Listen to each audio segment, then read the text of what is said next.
All new at 4:30, the coronavirus pandemic has fueled another crisis, an alarming surge in eating disorders, especially among teens.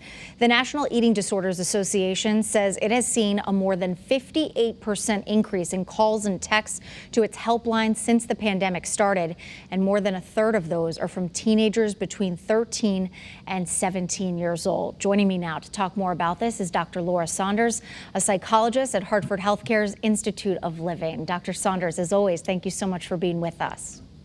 Hello, Erin. So hearing those statistics, obviously very alarming. What do you think in particular has happened during the pandemic that could cause eating disorders to surge, especially among young people? So we know that there have been a confluence of events in this global pandemic. But I think, one of the common themes is a loss of control. And, one of the things about eating disorders is it is all about control. So, it's getting better, right? We're coming out of this. I'm a little worried about the fall, but we're not going to talk about that because we're going to enjoy the summer first. So it's a loss of control, and it's a changes in routines. It's isolation. It's all those things that are really worrisome. And when everyone's stress level was so high, parents may have been a little distracted from seeing things that they would typically see, changes in their teens' behavior that they would notice typically at an earlier point. So things got a little out of control, a little too deep into the process before it was a noticeable problem, so that when an eating disorder was being noticed, it was more problematic than if you'd caught it at the early signs. Parents who are watching this right now and may be concerned about their own children, what would you tell them are the biggest warning signs and the symptoms that they need to be looking out for?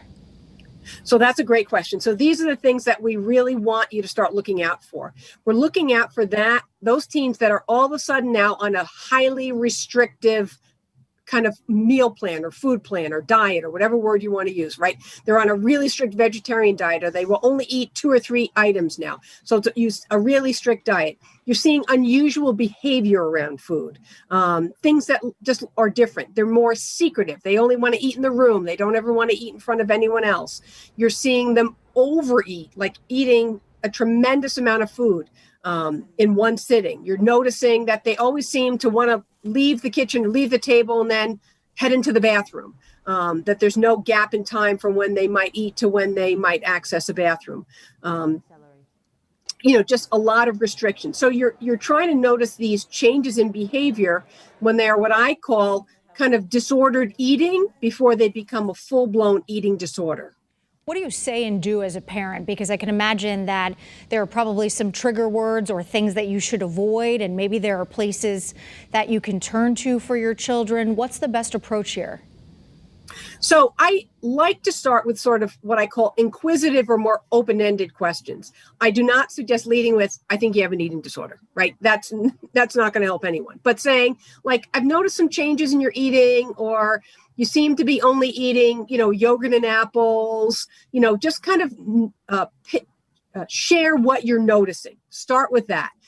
Because your observations as a parent are really powerful, because then your child can say, ooh, actually they are noticing, right? I see you leave the table immediately right after dinner. Like, what is going on? I'm concerned about you. So that's how I would start the conversation, in a more open-ended, inquisitive manner.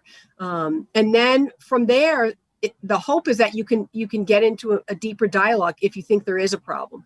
With teens, I always like to start with a pediatrician, right? What we know about eating disorders is that it can really affect you physically. It can affect not just your weight, but your nutritional status, your how you take in vitamins.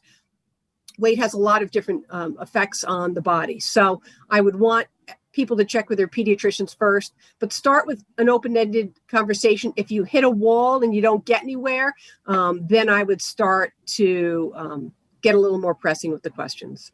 Well, a very important issue, and as always, you give great advice. Dr. Laura Saunders, thank you so much for being with us. Take care, Erin. You too.